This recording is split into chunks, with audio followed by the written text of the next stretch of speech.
저는 학자가 아니잖아요. 학자가 아닙니다.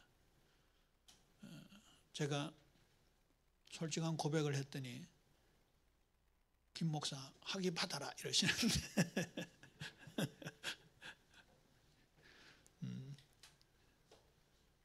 공부, 학위 또 이론 중요하겠죠. 또 하나님 어떻게 인도하실지는 모르겠습니다만 일단 이 전도라는 부분이 한중일 3개국에서는 한자문화권에서는 전할 전자에 길도자를 쓰잖아요. 그러다 보니까 아무래도 과거에 했던 노방전도, 축호전도, 그리고 다락방에서 말하는 전도 캠프, 그게 거의 고착화되어 있는 것 같아요. 그런데 통역자들이 통역하는 걸 들어보면 에반젤리즘이라고 합니다. 제가 뭐 과거 흑역사를 얘기할 수밖에 없는데 RTS에서 강의할 때 이 부분을 한번 다루었어요. 다양한 나라의 학생들이 있잖아요. 남미에서 온 그 에스파뇰, 스페인어를 쓰는 친구들. 그때 마침 또 독일에서 자란 우리 한국 교포가 있더라고요. 그리고 제가 뭐 필리핀 총신 후원회장도 했고 탄자니아 RU 또 이사장도 했고 그래서 이제 따갈로그 그 다음에 탄자니아에서 쓰는 스와힐리 이런 것을 다 봤는데요. 전부 이 내용이에요. 근데 보세요.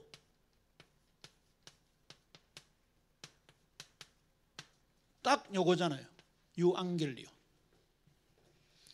요게 그대로 영어로 번역된 거죠. 그야말로 음역을 한 거잖아요. 근데 유앙겔리온이 좋은 기쁜 소식, 요게 복음이잖아요. 그러니까 전도라는 단어에 일반적인 나라 사람들이 쓰는 의미는 복음화예요. 복음화.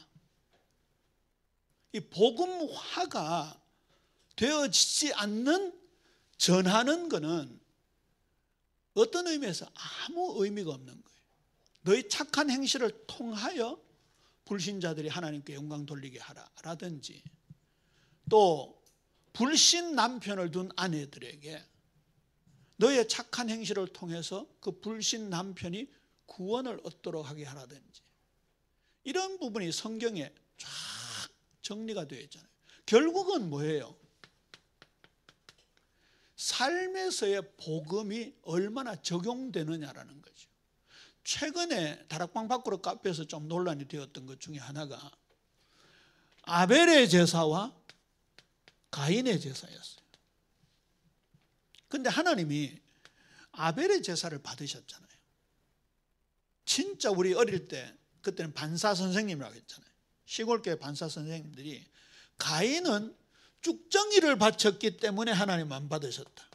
그러니까 어떤 정성면에서 얘기를 하시려고 했던 것 같아요. 근데 이거 완전 틀리잖아요. 동서고금을 막론하고 어떤 신적 존재나 조상에게 제사를 지낼 때 쭉정이 바치는 사람 아무도 없습니다. 시골에 가면 상답이라고 했습니다. 상답. 이거 상답. 제일 좋은 노는 소출을 전부 조상에게 바치는 그런 논으로. 그렇죠. 그리고 대목되면, 명절 대목되면 과일도 올라가고 고기도 올라가고. 왜 그렇습니까? 전부 좋은 거 사니까. 과연 가인이 쭉정이를 바쳤을까요? 더군다나 정성면에서는 가인이 훨씬 더 정성스러운 거예요. 1년 내에 땀을 뻘뻘 흘려야 소출을 거둘 수 있습니다. 돌이나 엉겅퀴 같은 것들을 다 제거해야 돼요. 근데 아벨은 양이잖아요. 양. 당시에 무슨 공해가 있습니까?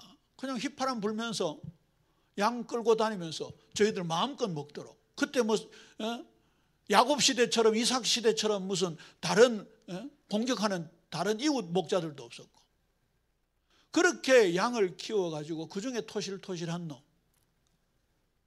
아롱지지 않는 거, 쩔뚝발이 아닌 거, 병 안 걸린 흠 없는 걸 바치는 게 오히려 쉽지요. 그러니까 정성면도 아닌 거예요. 그 다음에 중요한 게 양은 피가 나오지 않느냐. 그러니까 예수님의 희생의 십자가를 상징하는 피를 드렸기 때문에 받았고, 이거는 아니기 때문에 안 받았다면 무슨 문제가 나오는가 하면 소재 문제가 나와요. 소재. 곡식제사. 곡식제사도 하나님께 감사함으로 드리는 거고, 그 다음에 전제라고 했잖아요. 포도주를 드린다든지. 저는 이사야 1장 1절에서 15절, 17절까지 여기 보면 틀림없이 양을 드렸어요. 소를 드렸어요. 염소를 드렸어요.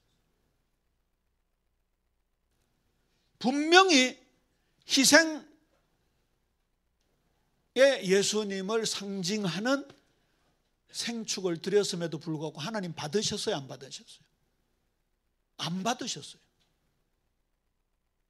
내가 너희들이 피워 올리는 향년에 코가 역겹다. 너희들이 바치는 제사가 내가 지기에 곤비하다. 그러면서 고아와 과부를 신원하라. 이 앞에 너희들의 손에 피가 가득하다. 이거는 범죄를 상징하거든요. 그러니까 보세요. 예수는 그리스도, 세계복음화, 렘넌트 아무리 외쳐도요, 손에 피가 가득하다. 범죄하면 하나님 안 받으신다는 거예요. 잠언 21장 3절이지요. 정의와 공의를 행하는 것을 하나님은 제사 드리는 것보다 더 기뻐하신다. 이런 말씀이 있어요. 이걸 너무너무 놓친 거예요. 너무너무.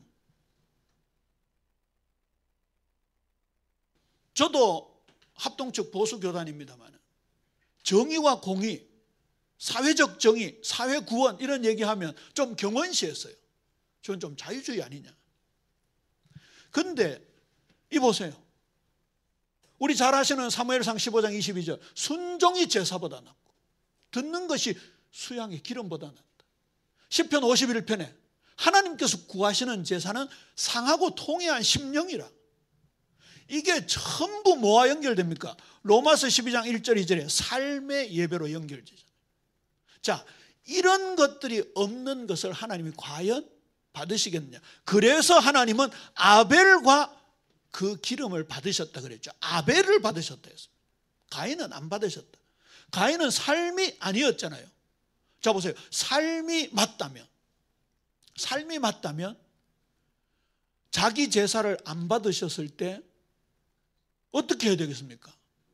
돌이키든지 회개하든지, 하나님 도대체 왜 안 받으셨어요? 가르쳐 주세요 하라든지. 그때는 하나님과 직통으로 계시할 때 아닙니까? 아벨을 왜 쳐 죽입니까? 벌써 삶이 무너진 거예요. 만약에 삶이 되었다면 아벨에게 가서 아이고 동생아, 네 제사를 하나님이 참 기쁘게 받으셨네. 예? 나도 비결을 좀 가르쳐다오. 이렇게 해야 되지. 그 믿음으로 아벨이 더 나은 제사를 드렸다는 것은 여기까지 연결되는 거예요. 자, 믿음으로 그 더 나은 제사를 드렸다라고 할 때 이 믿음이 뭐냐라는 거예요.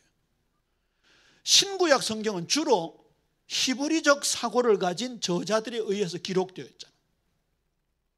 믿음이요, 확실히 교리에 머무는 게 아니에요. 방금도 김남식 박사님께서 실천이라는 말씀하셨고, 한 1년 됐나요? 우리 역삼동에 갔더니 이 말씀을 하시더라고요. 로드십 에반젤리즘. 예수님이 내 삶의 주인, 여기는 단순히 마스터가 아니고 군주라는 뜻을 가지고 있잖아요. 통치자. 이게 되어지는 전도라야 되는 것이지, 이게 이렇게 나가는 건 아니잖아요. 그러고 보니까 제가 이 야고보서 말씀이 이해가 되더라고요. 예수님이 요한복음 6장에서 내가 아버지로 말미암아 사는 것처럼 너희는 나로 말미암아 살리라, 그런 의미를 가지고 있거든요. 이게 로마서 1장 17절과 연결됩니다. 보통 오직 의인은 믿음으로 말미암아 살리라라는 말씀을 가지고 마틴 루터는 믿음으로서 의롭다 칭함을 받는다, 이신 칭의를 얘기하고 있지만, 약간만 논리적으로 생각해 보면 오직 의인은 이미 믿음으로 의롭다함을 칭함을 받은 그 사람은 무엇으로 말미암아 살리라? 믿음으로 말미암아 살리라, 이렇게 되어 있습니다. 오히려 칭의에 관한 말씀이라기보다는 성화에 관한 말씀이 맞지 않을까요? 저는 여기에서 이신 성화라는 단어를 한번 만들어 봤습니다. 지금 의자라든지 공자, 이게 성자가 지금 요즘 간체자입니다. 중국 간체자인데. 보세요. 성화도 내 힘으로 하는 게 아니잖아요. 믿음으로 하는 거잖아요. 이때 믿음이요, 예수님이 나의 주인이시다라는 걸 믿는 거죠. 십자가의 도가 멸망하는 자들에게 미련한 것이지만 구원을 받아가는 우리에게는 하나님의 능력이 됨이라 할 때도 sanctification, 성화에 관한 말씀이죠. 빌립보서 2장 12절 두렵고 떨림으로 너희 구원을 이루라. 이게요, 행위 구원을 말하는, 행위를 통해서 영혼 구원 받는다라는 개념이 아니에요. 분명히 구원의 개념은 우리의 과거성이 있죠. 우리 영혼 구원 받는 거 있죠. 그 다음에요, 이 구원이라는 단어는 굉장히 포괄적이에요. 저는 요즘 새벽에 시편을 한 장도 안 빼놓고 묵상을 하고 있는데요, 구원이라는 단어가 얼마나 많이 나오는지, 구원하소서, 건지소서, 이런 단어가 합쳐서 200번이 넘어요. 150개 편 중에 장수보다 더 많아요. 자, 다윗이, 자, 우리 식대로 아주 단순한 논리로 다윗이 영혼 구원 받았어요. 그런데 또 구원해달라 하면 저게 지금 영혼 구원 다시 받는다는 얘기예요? 아니에요. 다락방과 유사한 구원파, 그중에 박옥수, 제가 왜 잘하는 거, 우리 형이 거기 있었거든요. 주기도문을 안 한대요.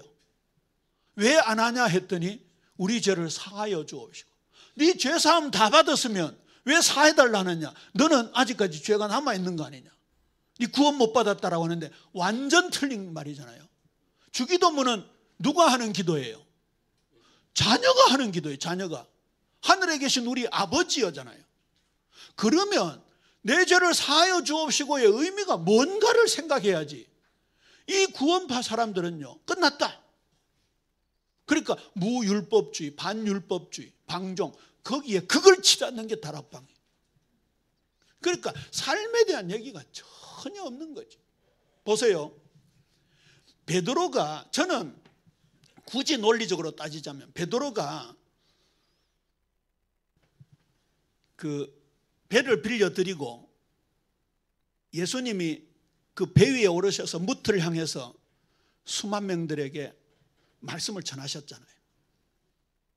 이제 사복음서를 보면 꼭 연대기적으로 기록된 게 아니고 저자의 의도를 가지고 편집되었기 때문에 뭐 때로는 들쭉날쭉 하지만, 저는 이렇게 추산해 보니까 초기에 그 어부 제자들을 예수님께서 배를 빌려주셨을 때 그때 선포했던 말씀이 주로 산상수훈아니에요. 산상수훈도 쭉 연대기로 기록된 게 아닌 건 아시잖아요. 자, 그러면 배를 빌려드리고 예수님께서 말씀을 전하는 것을 들었잖아요. 그런데 베드로가 뭐라 했습니까? 그 예수님 베드로에게 뭐라 했습니까? 그 고기 잡았냐 하니까 베드로가 뭐라 했습니까? 우리가 밤이 맞도록 수고했지만 한 마리도 못 잡았습니다. 그때 예수님께서 그물을 깊은 곳에 던져라 했잖아요. 자, 베드로는 갈릴리에서 잔뼈가 굵은 사람이고 거기에서 햇볕에 그을리면서 어부로서는 최고의 전문가였습니다. 근데 그물이라는 것은 아시다시피 길이가 한정되어 있잖아요. 이 그물을 깊은 데 가서 던지면 어떻게 되나요? 고기가 다 도망가겠죠. 당시 예수님은 30대 초반에 목수 출신이에요. 베드로는 나이가 40, 50대쯤 됐겠죠. 그러면 네 뭐라고 하나? 내가 고기 잡는 전문가다. 목수 주제에 뭘 이래라 저래라 하냐. 그렇게 하지 않고 말씀을 의지하여 그물을 내리리. 벌써 예수님의 말씀 속에서 베드로는 꽉 부딪힌 거예요. 그렇게 그물을 내렸더니 얼마나 많이 잡혔는지 친구 배들을 빌려가지고 고기를 채워 넣을 만큼. 그때 했던 말이 뭐예요? 주여 나를 떠나소서 나는 죄인이로소이다 했습니다. 저는 굳이 따지면 베드로가 이때 영접했다고 보는 거지. 자, 이 단어도 나중에 새로 살펴보겠습니다. 굳이 따지자면 베드로가 이때 거듭났다고 생각해 봅시다. 개혁주의는 중생이란 게 구원의 서정상 하나님이 중생시키시고 우리가 믿어지는 거잖아요. 근데 이제 이렇게 우리 간단하게 생각해 봅시다. 근데 왜 죄인이라고 고백했을까요? 벌써 말씀이 들어왔지요. 그 다음에 내가 고기 잡아서 우리 자녀들 먹여 살리고 우리 부모님 복양하고 내가 이걸로 인생 성공하겠다라고 생각했을지 모르겠지. 그런데 그게 완전히 무너져 버려요. 베드로도 결국 유대 교인으로서 엘로힘 하나님을 섬기고 있었잖아요. 여호와 하나님을. 그런데 이거 내가 나를 믿었구나. 거기에 대한 무너짐이 주여 나를 떠나소서 나는 죄인으로서이다. 자, 이게 예수님을 맞아들이는 회개라고 생각해 봅시다. 그런데 보세요. 베드로가 예수님이 물 위에서 걸어오시는 모습을 보고 자기도 걷고 싶다고 하니까 예수님이 오라 했잖아요. 그리고 뛰어들었는데 좀 걷다가 바람을 보고 무서워 빠져가는지. 자, 바다에 빠졌어요. 이때 분명히 이 단어를 써야 되잖아요. 예수님 나를 구조해 주세요. 레스큐라는 단어를 써야 되는데 베드로는 세이빙이라는 단어를 씁니다. 이게 이거잖아요. 소조. 구원하소서라고 하죠. 다락방식으로 구원파적식으로 얘기하면 왜 또 구원해달라 하냐. 네 구원 못 받는 거 아니냐. 이렇게 할 수 있지만 그 의미가 아니죠. 구원이라는 단어는 굉장히 포괄적이라는 말씀을 드렸습니다. 우리의 영혼 근본의 구원도 구원이지만 우리의 삶에서의 구원이라는 얘기죠. 저는 우리 교회 앞에서도 집사람 앞에서도 제가 기자회견 할 때마다 제가 진짜 진심으로 회개했잖아요. 우리 아들 지금 서울에서 직장생활하고 있는데 탈출하고 난 뒤에 교회를 결정함에 있어서 제가 몇 가지 팁을 줬어요. 이제 너무 많은 팁을 줘서 부담이 될까 싶어서 최근에는 조금 완화를 시켰습니다만 일단 목사님이 내만 똑똑하다 내가 잘났다는 절대 가지 마라. 내가 최고로 많이 깨달았다 절대 가지 마라. 그게 첫 번째 조건이었어요. 그 다음에 강해 설교하는가 그거 한번 보라. 몇 가지 팁을 줬는데요. 보세요. 천체 물리학자들 말로는요, 이 우주 공간이요 1300억 광년이래요.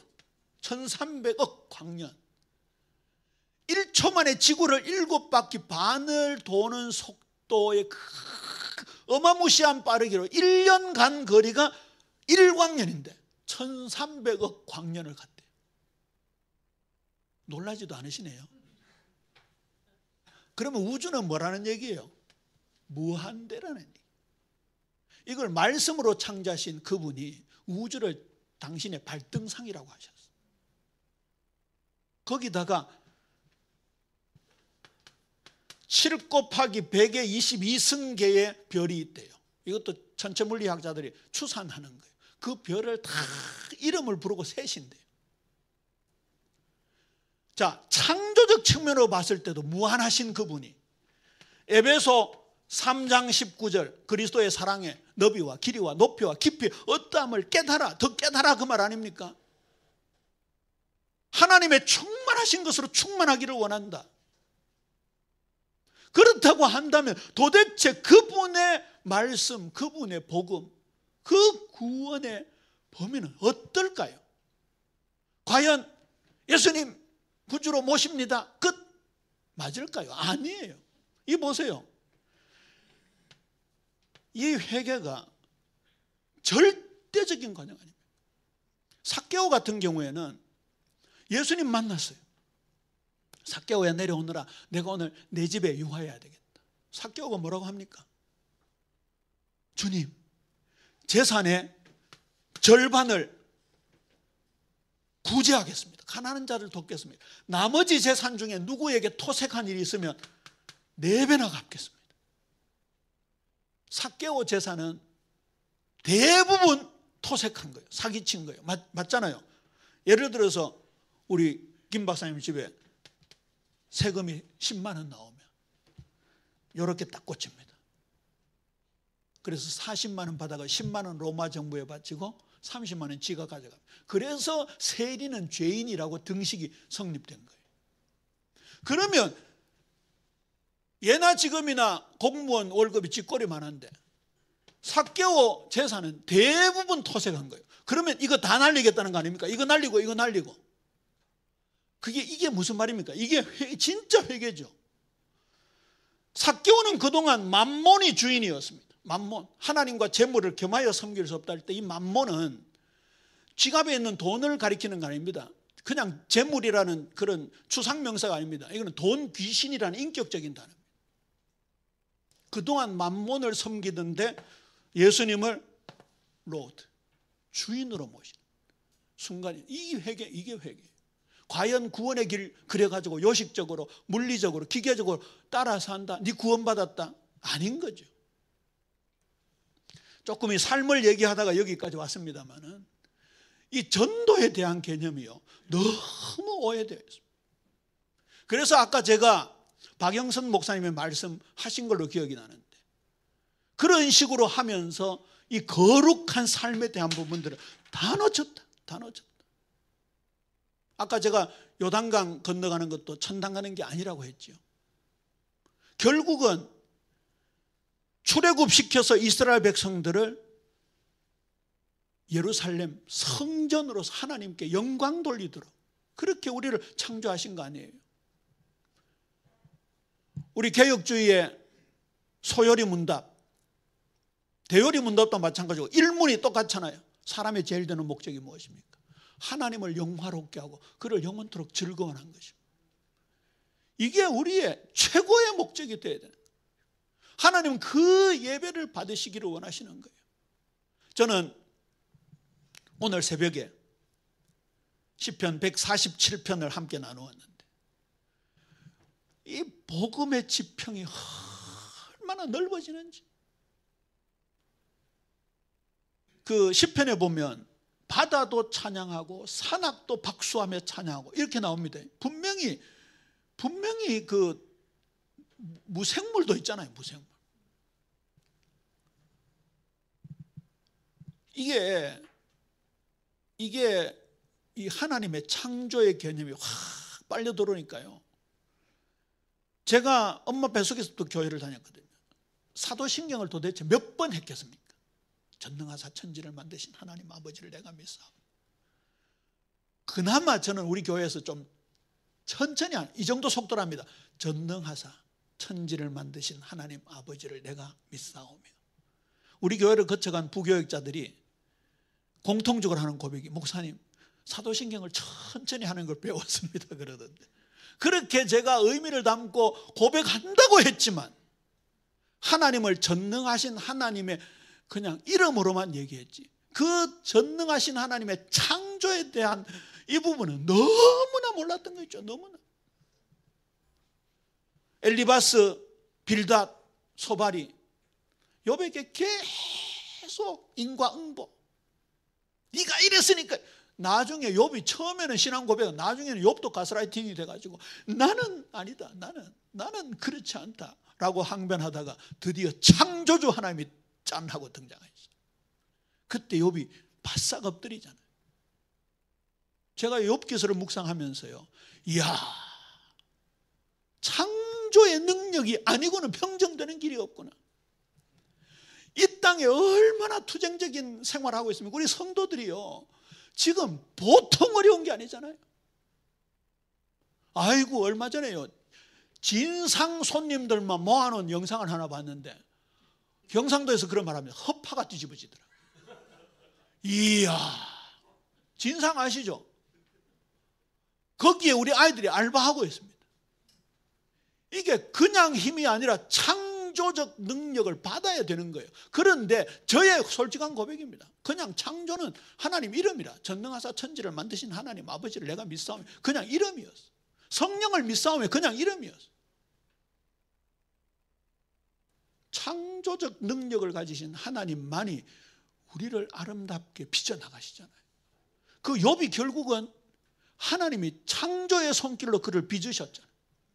나중에 그 독한 친구들까지도 용서하는 장면이 나옵니다.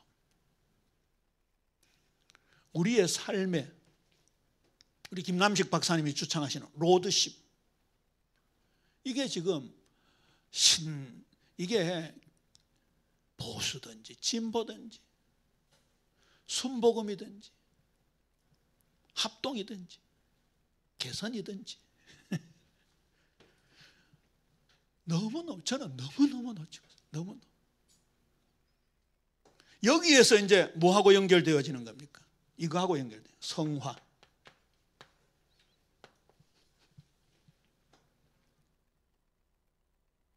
칭의, 성화, 영화. 이 구원의 서정. 이 의의 개념이 우리에게 확실히 자리 잡게 되면, 아까 말씀드렸잖아요. 다락방 떠나니까 싱거워 못 듣겠더라. 근데 길고 짧은 건 대봐야 합니다. 최소한 우리 성도님들이 3년 강해를 하고 나니까 싱거워서 못 듣겠다는 말을 한 사람도 하지 않습니다. 저는 철저하게 경계합니다. 이제 우리 교회에서 그 얘기 안 합니다. 나갈 때 목사님 은혜 받았습니다. 그 얘기 하지 마라. 은혜라는 건요, 감동이 아니잖아요. 감동받으면 다 은혜 받았대. 은혜는요, 진짜 우리의 변화를 수반할 때 그게 진짜 은혜지요. 하도 내가 그런 말들을 하지 말라 했더니 우리 아들한테 권사님이 얘기한 걸 우리 아들이 어제 전해주더라고요. 그 얘기는 안 하랍니다. 분명히 싱거웠을 거예요. 다락방 메시지보다 우리 교회 메시지가 싱거웠을 거예요. 그런데 지금은 그렇지 않습니다. 제가 이 부분에 대한 변화를 경험하게 되니까요. 근데 또 이 경험도 이 하나님의 은혜와 그 무한 광대함 앞에는 아무것도 아니잖아요. 이 우주를 이 공간으로 축소한다면요, 지구는 여기 먼지 한 톨도 안 됩니다. 그러면 나는요. 그런데 2000년 만에 깨달았다. 여러분 기억하실지 모르겠지만 4500년 만에 깨달았다고 말도 했습니다. 제가 이거 했잖아요. 속기. 유광수가 4500년 만에 깨달았다. 4500년 만에 깨달았다는 말, 누구보다 더 깨달았다는 얘기요. 예수님보다 더 깨달았다. 그 상임위원 K모 목사 있잖아요. 그 우리 있는 데서 그 얘기 하더라고요. 유광수 목사는 바울보다 더 깨달았다. 제가요 그때 고함 질렀어요. 바울의 저작 중에 외경이 있다든지 바울의 일기가 있다든지 그러면 몰라도 바울의 저작은 전부 뭐예요? 전부 성경이에요. 그럼 성경보다 더 깨달았다는 말이 되는 거예요. 이러니까 이단 소리 듣지 하면서 그때 좀 고함을 질렀어요. 학교에서도 그 얘기하면서 제발 그런 얘기 좀 하지 마. 또 열나네요. 옛날에 목사님하고 동명인 있잖아요. 언약 기도문이라고 기억나십니까? 유광수 기도를 이렇게 성경처럼 인도지에다가, 이걸 인도지라 그러는, 인도지에 인쇄해가지고 금박 입혀가 가죽 붙여놓은 언약 기도, 전부 유광수 기도만 모아놓은 거예요. 제가 그때 전도시라고 강사했는데 그 집을 던졌잖아요. 패대기 치면서. 이러니까 이단 소리. 원래 제가 좀 반골 기질이 있습니다. 하나님의 영광을 다 가리고 있어요. 하나님의 영광. 점심 먹어야 됩니다. 점심. 그래서 약간 제가 좀 빌드업을 시켰는데, 성화에 대한 부분, 구원에 대한 확장성에 대한 부분, 그래서 이런 말씀들을 점심 후에 가지도록 하겠습니다. 감사합니다.